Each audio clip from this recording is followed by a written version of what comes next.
这款游戏满足了绝大多数玩家对未来科技抱有的一切幻想。全方位强化体能的外骨骼装甲，能够轻松攀附在金属墙面上的磁能手套，可以超远距离移动和锁离的全自动钩锁，甚至是堪比战争机器的重型装甲。这也只是游戏中所展露出来的一小部分而已。正是因为这一座《使命召唤》系列开始了质的飞跃，也可以说它从真正意义上开启了新的 COD 时代。那么今天黄魔就来给大家讲述这款开启未来科幻时代的作品《使命召唤11：高级战争》。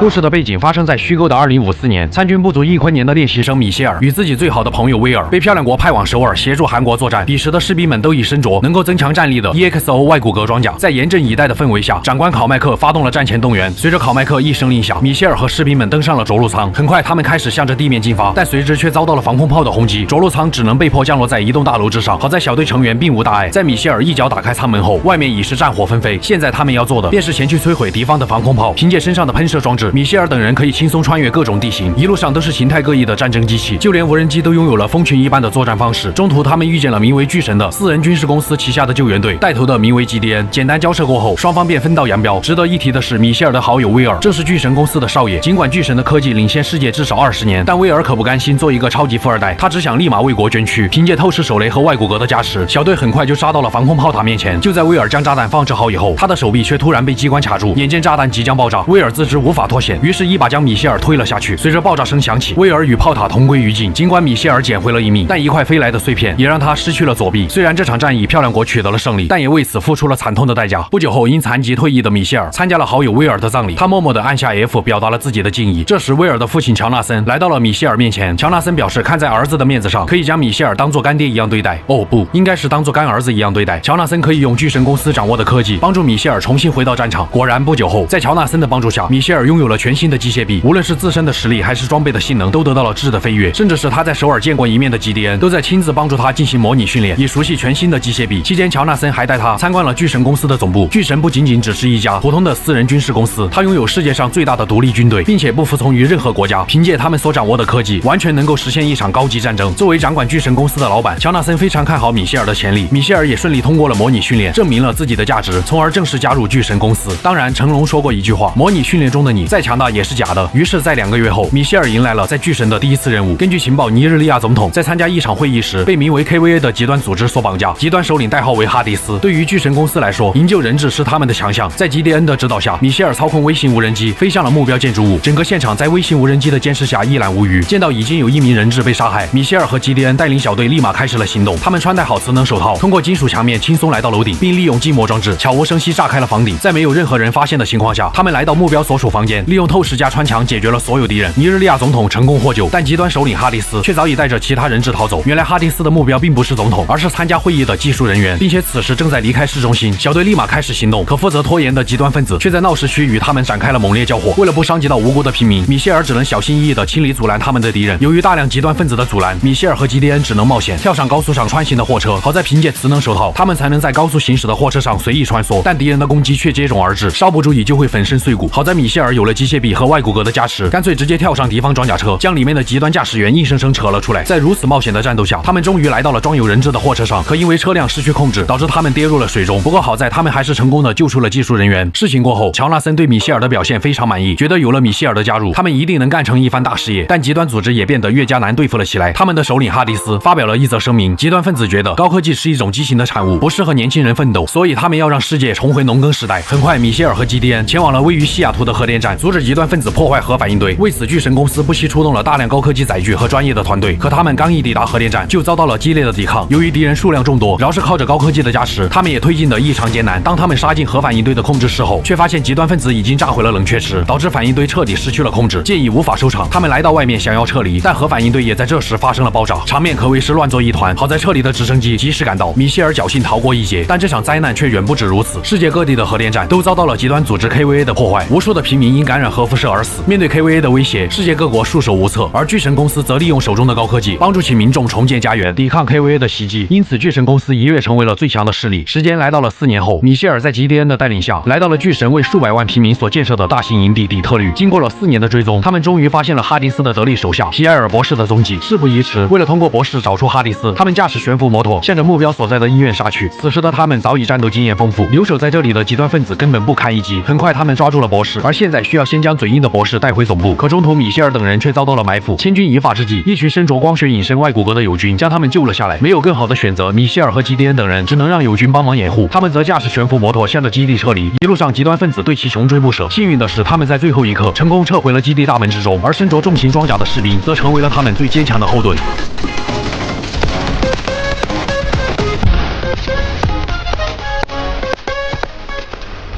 回到总部，面对嘴硬的博士，巨神公司请出了一位曾隶属于熊国特种部队的传奇人物伊罗娜，他后续也将与米歇尔一起行动。在伊罗娜的好言相劝下，博士终于敞开了心扉，说出了哈迪斯将在1天后前往圣托里尼参加一场会议。知晓了目标位置，乔纳森决定立即展开抓捕行动。漂亮国的将军却舔着脸说，在其他国家擅自行动是一种挑起战争的行为，但乔纳森却管不了这么多，他必须要哈迪斯付出代价。On whose authority? On my authority. 第二天，米歇尔和熊妹子伊罗娜来到了圣托里尼，在放出了隐身无人机后，整个会议现场一览无余。在无人机的帮助下，基迪恩的小队很快潜入了会议现场，并将哈迪斯当场击毙。可经过视网膜对比，才发现这只不过是个替身而已。